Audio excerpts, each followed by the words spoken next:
Hello and hey nerds. Here's my second attempt at doing a demo video on the Telefunken V672. It's the second one because I goofed with the first one.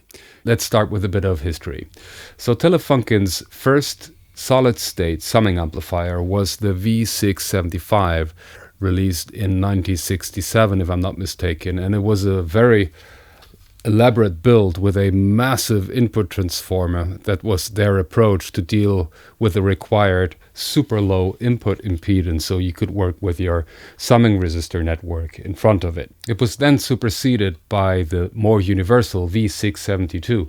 Actually, it's called a universal amplifier, and it has a so-called zero ohm technology. This means that the input impedance should be set by external resistors, allowing the use for summing amplification as well as mic preamp, line driver, you name it. The version in question here is the second revision. Looks like so. It has round Haufe input and output transformers, and I've modified it with a gain knob on the front panel. It has a range of around 25 to 55 dB. When soldering the edge connectors for the modules, I had left out the input resistors. Now, according to Telefunken's original documentation, 2 input resistors with a value of at least 40 ohms are required in order to get the input impedance right. And my mistake simply was that I was trusting a post on Group DIY by the renowned audio company JLM Audio. And they simply said that these input resistors can be omitted because they did tons of measuring and couldn't find any sonic differences. Well, I could find a difference because this is what my original recording sounded like when I didn't have these input resistors installed. As you can hear, we're lacking the low end and the mid-range is kind of crooked. I don't like the top end either. It just sounds way off. It has to do with the fact that the microphone isn't loaded properly and it cannot drive such a low input impedance. Let me switch back to my version with the input resistors. There you go. Much better, right? We have our low end back and the entire recording sounds way more balanced. Now back to the actual idea of the video. I really just wanted to show you what this preamp sounds like with a couple of microphones.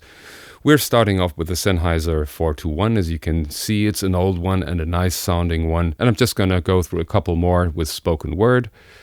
Let's carry on. Here's a Sennheiser MD21. It's an omni-dynamic microphone, pretty well known. It has no proximity effect, so I can get pretty close to the capsule. Next up's going to be a Sennheiser MD441. This one sounded particularly crappy on my version without the input resistors. It seems to be quite demanding as far as the mic pre is concerned. It needs a ton of gain as well, and I must say that the V672 has a wee bit less maximum gain with the input resistors installed, which makes sense. I'm only at around 50 dB if I'm not mistaken versus 65 without any input resistors. The tone counts, obviously. Next microphone. And here we have a ribbon microphone. So this is a Russian-made RMBIV1 ribbon microphone, which is a bit of a Royer R121 knockoff. I haven't compared it directly, but it's in the ballpark. It has a very typical sound for a ribbon. It's a figure of 8 microphone, as you can hear, right? And the maximum gain of the V672 is maybe not enough here, so I had to apply around 10 dB gain post-recording. But as you can hear, the recording itself sounds just great. Next microphone. Here we have a small diaphragm condenser microphone. This is a Sennheiser MKH40. Despite its unassuming looks, it has a very big and warm tone to it, and I'm super fond of it. Nice microphone. And the gain on the preamp has been lowered quite a bit, by the way, because also the Sennheiser has a super hot output. Let's carry on. This is a Shure Unydine B.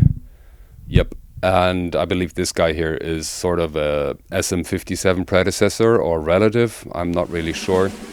It has its virtues in front of guitar amps, I would say, because of the nicely pronounced mid-range.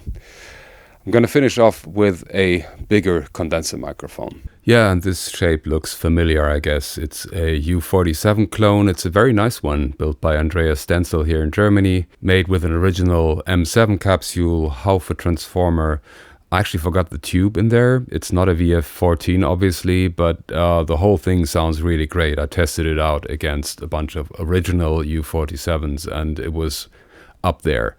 So there you go. This should conclude my little demo on the V672, and I hope it gives you a good idea of what the preamp sounds like.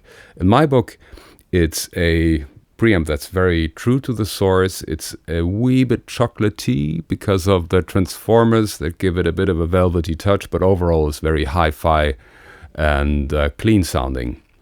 There you go. Thanks very much for listening. Over and out.